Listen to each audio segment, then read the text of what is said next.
Beyond skin and hair, అందానికి అంతరార్థం అందంగా. నమస్తే, నేను మీ doctor Monitha. Beauty beyond skin and hair, అందానికి అంతరార్థం అందంగా.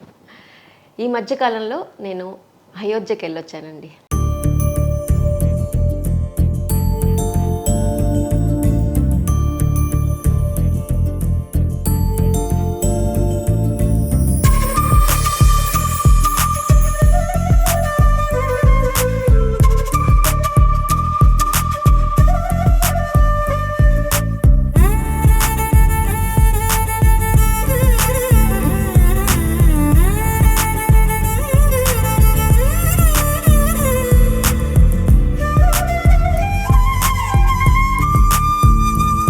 అక్కడి నుంచి వెళ్ళొచ్చాక అర్జెంటుగా ఈ వీడియో చేసేయాలి. అందరికీ చాలా డౌట్స్ ఉన్నాయి. నా కజిన్స్, ఫ్రెండ్స్, ఎంతమంది చుట్టాలు మెసేజ్లు, ఎలా వెళ్ళొచ్చావు ఏంటి అనే యాంగ్జైటీ. సో దానికోసమే ఈ వీడియో చేస్తున్నాను. సో దర్శనం ఎలా అయింది? చాలా చాలా బాగా అయింది. అని ఎంతసేపట్లో అయిందంటే 1 అవర్ లోపు అయిందండి. నేను 3 సార్లు దర్శనం చేసుకున్నాను. అండ్ అయితే ఎలా జరిగింది నా ప్రయాణం అంతా క్లియర్ కట్గా మీకు ఎక్స్ప్లెయిన్ చేస్తాను. సో నేను డైరెక్ట్ ఫ్లైట్లో వెళ్ళాలి అనుకున్నాను. సో నాకు అయోధ్యకి డైరెక్ట్ ఫ్లైట్ లేకపోవడం వల్ల కనెక్టింగ్ ఫ్లైట్ అయితే 3 hours 4 hours పడుతుంది. టైం ఫ్యాక్టర్ వల్ల నేను లక్నోకి చేరుకున్నా. లక్నోలో 1.5 hourలో లక్నోలో స్టే చేసి ఎర్లీ మార్నింగ్ ఫ్లైట్కి వెళ్ళిపోయాం. లక్నోలో స్టే చేసి మధ్యాహ్నము లంచ్ అయ్యాక ఇంకొంచెం ముందు కూడా బయలుదేరొచ్చు. 2.5 hours జర్నీ కార్లో అక్కడ డైరెక్ట్గా అయోధ్యకి వెళ్ళిపోయాను. ఎందుకంటారా, అకామిడేషన్ అంత గ్రేట్గా లేదు అయోధ్యలో. అయితే తెలిసిన వాళ్ళు లేరు అక్కడ. ఆన్లైన్ బుకింగ్స్లో కూడా 4-5 గుడ్ హోటల్స్ చూపిస్తున్నాయి తప్ప ఇంకా ఏమీ చూపించట్లేదు. అక్కడికి వెళ్ళాక తెలిసింది ఏంటంటే చాలా చిన్న హోటల్స్ ఉన్నాయి, కానీ మనకి అది అవైలబుల్ ఆన్లైన్లో లేదు. అండ్ టెంపరీ గుడారాలు కూడా ఉన్నాయి. విశ్వ హిందూ పరిషత్ వాళ్ళు అరేంజ్ చేసిన గుడారాలు ఉన్నాయి. అవి చాలా చాలా బాగున్నాయి. అయితే మేము ప్లాన్ చేసుకోలేదు. 1 month బిఫోర్ ప్లాన్ చేసామంటే ప్రాణప్రతిష్ఠ అయిన వారం తర్వాత మేము ప్లాన్ చేసాం కాబట్టి ముందుగానే ఇట్లా లక్నో ట్రిప్ ప్లాన్ చేసుకున్నాం. సో మొత్తానికైతే అక్కడికి వెళ్ళాకండి చాలా భయం, అసలు దర్శనం అవుద్దా, అందరు రష్ అంటున్నారు ఏంటి అనేసి. అయితే అక్కడ ఒక చోట అయోధ్యకు రీచ్ అవ్వగానే మమ్మల్ని ఆపేశారు. కార్ వద్దు, కార్ పార్కింగ్లో పెట్టేసేయండి అని చెప్పి. అక్కడ ఎక్కడికంటే అక్కడ డ్రాప్ చేయడానికి కొన్ని వందల్లో మనకి ఎలక్ట్రిక్ ఆటో రిక్షాస్ ఉన్నాయన్నమాట. చాలా సింపుల్గా ఉన్నాయి. ఎక్కడ డ్రాప్ చేసినా 50 rupees, అంతకన్నా ఎక్కువ తీసుకోవట్లేదు. సో అలా చాలా చోట్ల మేము ఆ కార్లోనే వెళ్ళామన్నమాట. అండ్ ఒక స్టేజ్కి వచ్చి అంటే గుడికి మెయిన్ ఎంట్రన్స్ నుంచి ఒక 500 meters అవేనే ఆ కార్స్ కూడా అవైలబిలిటీ లేదు. సో మనం నడుచుకుంటూ వెళ్ళాల్సిందే. సో అక్కడ దాకా దిగి చక్కగా ఆ లైన్ లతా మంగేష్కర్ సర్కిల్ నుంచి గుడి ఎంట్రన్స్ దాకా ఒక 1.8 kilometers లైన్ ఉంటుందండి. షాప్స్ అద్భుతంగా ఉన్నాయి. షాప్స్కి పెట్టిన బోర్డ్స్ కూడా ఎంత ప్లాన్డ్గా, ఒకటే కైండ్ ఆఫ్ బోర్డ్స్ అనమాట. అన్ని వీళ్ళంతా ఒకటే ఫ్యామిలీకి చెందిన వాళ్ళ అనిపించేటట్టుగా బోర్డ్స్ అన్నీ కూడా నీట్గా డీటెయిల్డ్ మంచిగా అనిపించింది. అసలు ఆ ఏరియా నడుస్తుంటే కూడా మంచిగా హాయిగా నడుచుకుంటూ వెళ్ళాం. అయితే అక్కడ 500 meters నడిచిన తర్వాత గుడిలోకి ఎంటర్ అవుతుంటే అక్కడ CRPF స్టాఫ్ ఉన్నారు. వాళ్ళు ఇమ్మీడియట్గా మనకి డైరెక్ట్ చేస్తున్నారు. సో అక్కడి నుంచి మళ్ళీ ఒక 800 meters నడిచాక మనకి సెక్యూరిటీ చెక్ అవుతుంది. సెక్యూరిటీ చెక్లో మన వాటర్ బాటిల్స్, బ్యాగ్స్ అన్నీ చెక్ చేసేసి లోపలికి పంపిస్తారు. మళ్ళీ ఒక 500 meters నడిచాక చెప్పుల స్టాండ్స్ ఎంత బాగా ప్లాన్ చేశారంటే ఒక 13 to 20 counters పెట్టారు. చెప్పులు హ్యాపీగా డ్రాప్ చేసేసేయచ్చు, సేఫ్గా అక్కడే ఉంటాయి.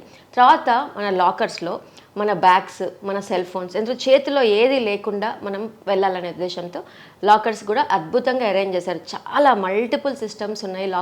మల్టిపుల్ స్టాల్స్ ఉన్నాయి. అంటే ఎంత రష్ ఉన్నా 10 నిమిషాల్లో మీరు ఈ చెప్పుల స్టాండ్ దగ్గర అండ్ స్టాల్స్ దగ్గర పెట్టేసేయచ్చు. దాని తర్వాత మళ్ళీ మామూలు రెగ్యులర్ చెకప్ అయింది. అదేంటంటే మొబైల్స్ ఉన్నాయా, బ్యాగ్స్లో చిన్న బ్యాగ్స్లో ఏమున్నాయి, పెద్ద బ్యాగ్స్ ఎలా చేయట్లేదు, చిన్న బ్యాగ్స్ ఎలా చేస్తున్నారు, హ్యాండ్ బ్యాగ్స్ లాంటివి. అది అయిపోయాక అలా మళ్ళీ ఒక 500 meters అంటే మొత్తం మీద గుడి ఎంట్రన్స్ నుంచి స్టార్ట్ చేసి గుడి లోపలికి 1.5 to 1.8 kilometers ఉంటుందండి. అలా నడుచుకుంటూ వెళ్తున్నాం. యాంగ్జైటీ నాకు ఫస్ట్ టైం దర్శనం మాత్రం టెన్షన్ లోపల. సో ఇక్కడ గమనించాల్సిన పాయింట్ ఏంటంటే రష్ చాలా ఉండటం వల్ల ఈ సెక్యూరిటీ చెక్ ఫీమేల్స్కి సపరేట్గా, మేల్స్కి సపరేట్గా జరుగుతుంది. ఎప్పుడు మొబైల్స్ కూడా పక్కన పెట్టేసిన తర్వాత ఆ టైంలో మనుషులు తప్పిపోయే అవకాశం ఉంది. నాకైతే ఆ రష్కి ఎక్కడ మా వారు నన్ను మిస్ అవుతారు. ఇద్దరమే వెళ్ళాం. అప్పటికి నేను నడుస్తున్న టైంలో అంతా కూడా అనౌన్స్మెంట్స్ అన్ని లాంగ్వేజెస్ వాళ్ళు కదా, మున్నీకి పాప కహా పే హై, మున్ని యహా పే హై అని అనౌన్స్మెంట్స్ వస్తున్నాయి. అంటే పిల్లలు తప్పిపోతున్నారు, పెద్దవాళ్ళు తప్పిపోతున్నారు, గ్రూప్స్లో వస్తే గ్రూప్స్ విడిపోతున్నాయి. ఎందుకు అని అంటే ఈ సెక్యూరిటీ చెక్ దగ్గర డెఫినెట్గా దూరం అయ్యే అవకాశం ఉంది. అది నాకు అనిపించిన పాయింట్. సో అలా సెక్యూరిటీ చెక్ అయ్యి లోపలికి వెళ్ళాక మెయిన్ డోర్లోకి ఎంటర్ అవుతూనే అసలు ఆ వచ్చిన ఆనందం అంతా ఇంత కాదు. అయితే అది 4 లైన్స్గా డివైడ్ చేశారు. 4 లైన్స్గా డివైడ్ చేస్తే లాస్ట్ చివరి లైన్లో మనుషులు తక్కువ ఉన్నారని నేను కొంచెం ఫస్ట్ టైం కదా ఇక్కడ రెస్ట్ తక్కువ ఉందని నేను అటువైపు జరిగాను. తర్వాత తెలిసింది ఏంటంటే ఫస్ట్ మధ్యలో ఉన్న 2 లైన్స్లో ఒక్కొక్కళ్ళు 3 లైన్స్లో నుంచున్నారు. అంటే 2 లైన్స్లో 3 వరుసలుగా నుంచున్న మనుషులు ఒక్కసారిగా లోపలికి వెళ్ళగానే గత 200 మీటర్స్ ముందు నుంచే స్వామివారు మనకు కనిపిస్తారు ఆ సెంటర్ లైన్లో ఉన్నప్పుడు. సో ఆ 200 మీటర్స్ ముందు నుంచి నడుచుకుంటూ వెళ్తూ 200 కన్నా తక్కువ అనుకోవచ్చు మెట్లెక్కినప్పటి నుంచి కూడా ఆ లైన్ అంతా స్వామివారు కనిపిస్తూ ఉంటారు. అంటే కనీసం ఒక 1 to 2 minutes మనం స్వామివారిని చూస్తూనే ముందు జరుగుతాం. ఆ లైన్లో ఉన్న వాళ్ళైతే ఎక్స్ట్రీమ్ రైట్, ఎక్స్ట్రీమ్ లెఫ్ట్ లైన్స్లో ఒక 100 మీటర్స్ తర్వాత నుంచి కనిపిస్తారు. అలా చూచాయిగా కనిపిస్తుంటారు. మొత్తానికైతే దర్శనము ఈజీగా అంటే 30 seconds నుంచి అండ్ 2 minutes to 3 minutes దాకా కూడా మనం దర్శనాన్ని నడుస్తూనే ఉంటుంది లైన్ అండి. అసలు నాకు 40 minutesలో దర్శనం అయిపోయిందంటే మీరు ఆశ్చర్యపడతారు. ఎందుకంటే ఆ ఫస్ట్ టైం చాలా బెరుగ్గా ఉంది. అయితే నేను ఎక్స్ట్రీమ్ లెఫ్ట్లో ఉండటం వల్ల స్వామివారిని చూసాక ఒకలాంటి ప్రశాంతత వచ్చింది. కానీ ఆ భయం ఇంకా లోపల ఎందుకో నిజం అయిందా, దర్శనం అయినట్టేనా, ఇంతేనా, మనకి తిరుపతి దర్శనం కొంచెం కష్టంగా ఉంటుంది కదా, దాంతో కంపేర్ చేస్తే అయిపోయిందా దర్శనం అనిపించింది నాకు. సో మొత్తానికైతే ఆ దర్శనం అయిపోయాక మళ్ళీ 2 kilometers వెళ్ళాల్సిందే అండి వెనక్కి. ఎక్కడ కూడా కనెక్షన్ లేదు. ఎక్కడ మళ్ళీ ఎక్కడ దూరుతారు అనేసి అండ్ అక్కడ 1 నిమిషం కూడా కూర్చొని ఇవ్వట్లేదు. కంటిన్యూస్గా విజిల్ సౌండ్స్, ఎవరు తొయ్యట్లేదు, బట్ ఇట్లా చేత్తో ఇట్లా అంటున్నారు. మనుషులు కూడా ఆగట్లేదు, ఎందుకంటే నడుస్తూనే ఉన్నారు. సో అలా వెళ్ళిపోయాక మళ్ళీ 2 kilometers వెనక్కి వెళ్ళిపోయి మాకు అనిపించింది మళ్ళీ ఒకసారి చేసుకుందాం ఆ దర్శనం అంటే. ఓకే పద, ఏం పని ఉంది. సరయూ నదిలో అక్కడ మాకు ఆ టైంకి సాయంత్రం పూట వెళ్ళాను కదా, సో నాకేమి ఇబ్బంది అనిపించలేదు. సరయూ నదిలో అక్కడ ఆ టైంకి మనకి హారతి అవుతుంది. ఆ హారతి నేను మిస్ అయ్యాను, ఎందుకంటే మా దర్శనం 7 o'clock అని పెట్టుకున్నాం కాబట్టి. అయితే ఇక్కడ మీకు ఇంకో పాయింట్ చెప్పాలి. నేను ఆన్లైన్లో ఒక ఈ ట్రస్ట్ వెబ్సైట్ ద్వారా నేను రాత్రిపూట శయన హారతి బుక్ చేసుకున్నానండి. ఈ శయన హారతి 10 ఉంటుంది. ఇది ఎట్లా బుక్ చేసుకున్నా అవన్నీ కూడా చెప్తా. సో అలా 2 సార్లు దర్శనం చేసుకున్నాక రెండోసారి 9 o'clock అయ్యేసరికి చాలా రిలాక్స్డ్గా వెళ్ళాము. ఫోన్స్ చేతిలో ఏమీ లేవు, ఎందుకంటే పిక్చర్స్ ఎక్కువ తీసుకోలేకపోయాము. కానీ ప్రశాంతంగా ఆ వైబ్సే వేరండి. అండ్ సెకండ్ టైం దర్శనం అయ్యాక హారతి దర్శనంకి నాకు ఒక 1/2 hour టైం ఉంది. సో వాళ్ళ టికెట్స్ చూసి మమ్మల్ని పక్కన కూర్చోండి అన్నారు. అక్కడ నాకు చాలా చాలా సంతోషం అనిపించింది. అలా బంగారు వాకుల్ని తాకుతూ నేను మెడిటేషన్ చేసుకున్నాను. నా సంగతి తెలిసిందే కదా, సహజ్ సమాధి మెడిటేషన్లో కూర్చున్నప్పుడు ఆ పులకరింత, ఆ హ్యాపీనెస్ అసలు మాటల్లో లేనట్టే. తర్వాత ఆ 1/2 hour స్వామివారి ముందు అలా నుంచుండిపోయాము. అర్ధగంట ప్రాణప్రతిష్ఠ అయిన 1 రోజుల్లో మధ్యలో ఎలాంటి మధ్యవర్తిత్వం లేకుండా చాలా సింపుల్గా వెబ్సైట్లో ఫ్రీగా అలా స్వామివారి ముందు. అంటే ప్రతిసారి ఒక దర్శనానికి ఎంత కష్టపడతామో మీకు తెలుసు, నాకు తెలుసు, పెద్ద గుళ్ళ దర్శనాలకి. అలాంటిది ఎలాంటి కష్టం లేకుండా అలా అర్ధగంట అలా నుంచుండిపోయినందుకు ఇంకంతే, మా ఇద్దరికి ఆకలి లేదు. నెక్స్ట్ డే మార్నింగ్ కూడా అలా ఉండిపోయాం ఒక స్వప్నంలో. స్వామివారిని చూసాము, ఎంత బాగుంది, కడుపు నిండిపోయింది మా ఇద్దరికి కూడా.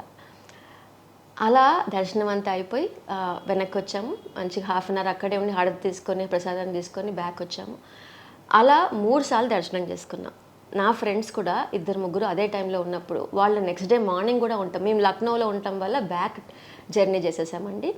అండ్ వాళ్ళు ఉండిపోవటం వల్ల నెక్స్ట్ డే మార్నింగ్ 5 times దర్శనం చేసుకున్నారంట. అంతే 1/2 hour to 40 minutes 50 minutes. So అలా అద్భుతంగా అయిందండి దర్శనం. మీరందరూ కూడా ప్లాన్ చేసుకోవచ్చు. అయితే ఇక్కడ కొన్ని పాయింట్స్ హైలైట్ చేయాలనిపించింది, కొన్ని లోలైట్ చేయాలనిపించింది. ఈ వీడియో చేయడానికి కారణం మీ అందరికీ ఈ దర్శనం ఇంత సులువు, ఇంత ఈజీ అని చెప్పడానికి.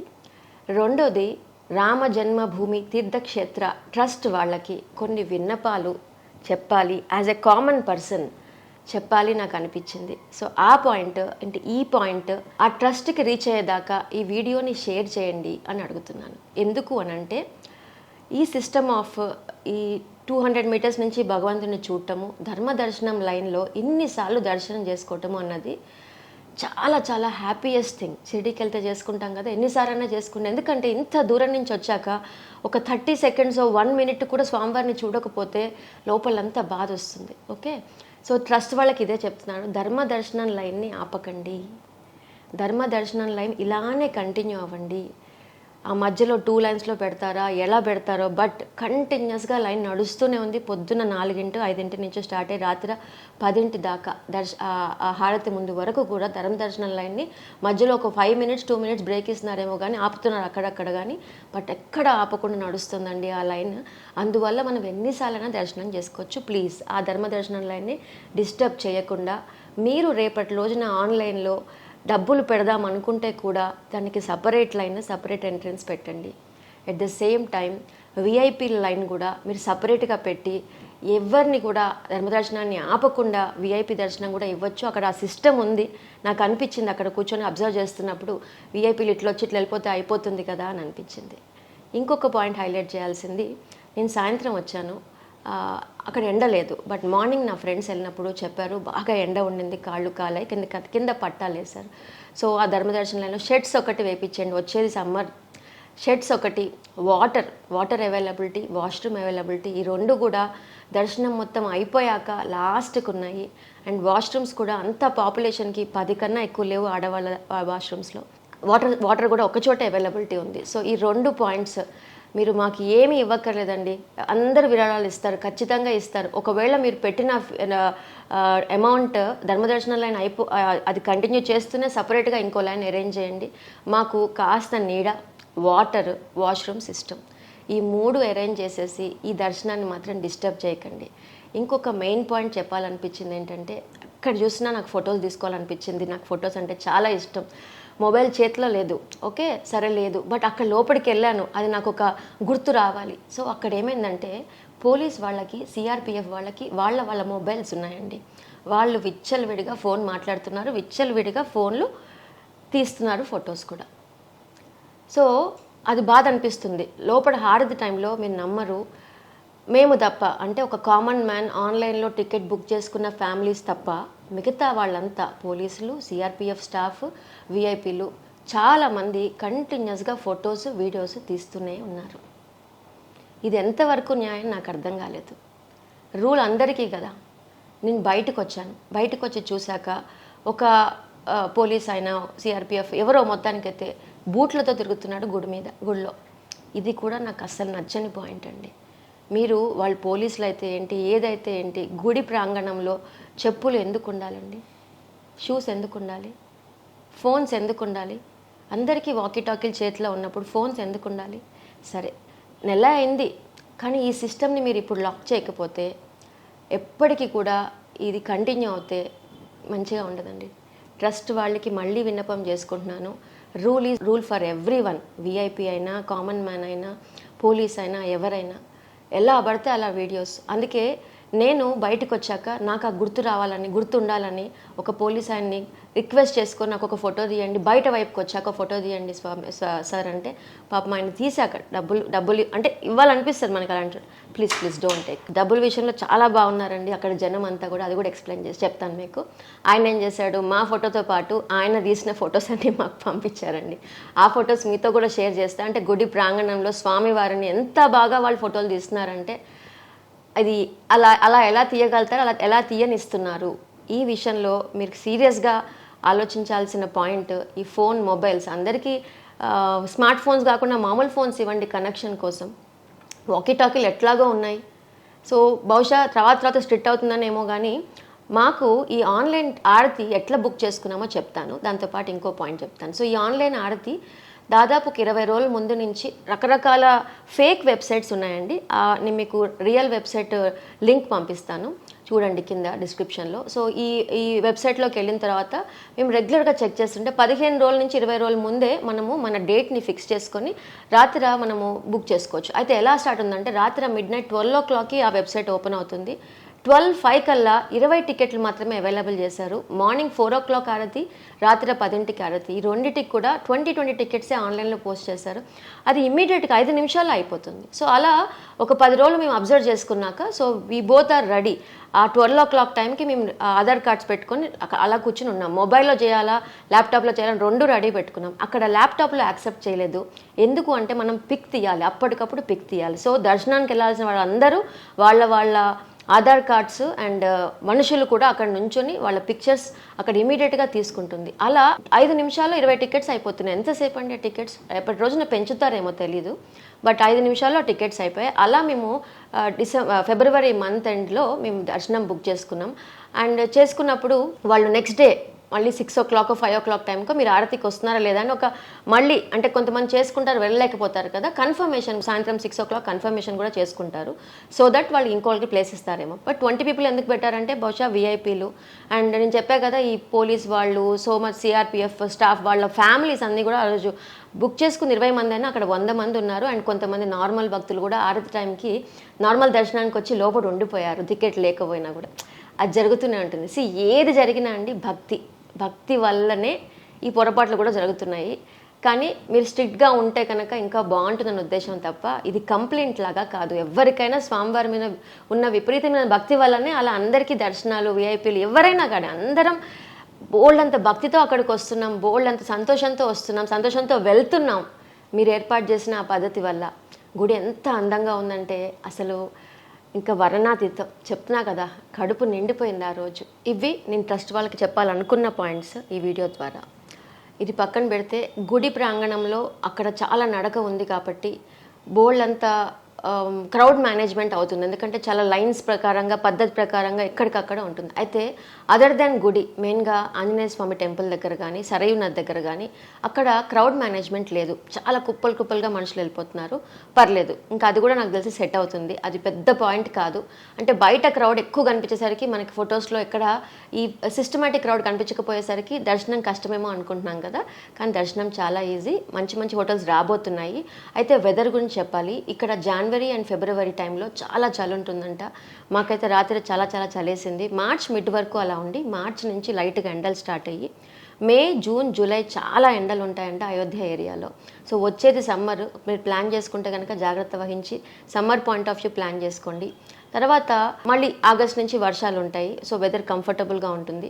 లక్నో నుంచి ట్రైన్స్ ఉన్నాయి, అయోధ్య నుంచి ట్రైన్స్ ఉన్నాయి. ఆస్థా అనే ట్రైన్ డైరెక్ట్గా హైదరాబాద్, సికింద్రాబాద్ నుంచి 36 అవర్స్లో మిమ్మల్ని అయోధ్య రీచ్ చేపిస్తున్నారు. అయితే విశ్వ హిందూ పరిషత్ వాళ్ళు ఫ్రీ అంటే 2,000 రూపాయలకి 6 రోజులు మీకు 2 రాను పోను జర్నీ ప్లస్ అక్కడ 2 days 1.5 day స్టే, మంచి గుడారాల్లో, టెంపరీ బిల్ట్ గుడారాల్లో. ఒక్కొక్క రూమ్ కూడా చాలా చక్కగా 4 బెడ్స్ ఉండి బాత్రూమ్స్ కూడా ఏర్పాటు చేసి చాలా నీట్గా ప్లాన్ చేసిన ఆ టెంపరీ స్టేలో కూడా మీకు మంచి స్టే ఉంది. సో ఒక 6 days కనుక మీరు టైం పెట్టుకొని ఈ ఆస్థా ట్రైన్ మీరు రైల్వే దాంట్లోకి వెళ్తే కనుక మీకు ఈజీగా కనిపిస్తుంది. దాంట్లో బుక్ చేసుకొని కూడా మీరు వెళ్ళొచ్చు. ఇదొక ఆప్షన్ ఉంది.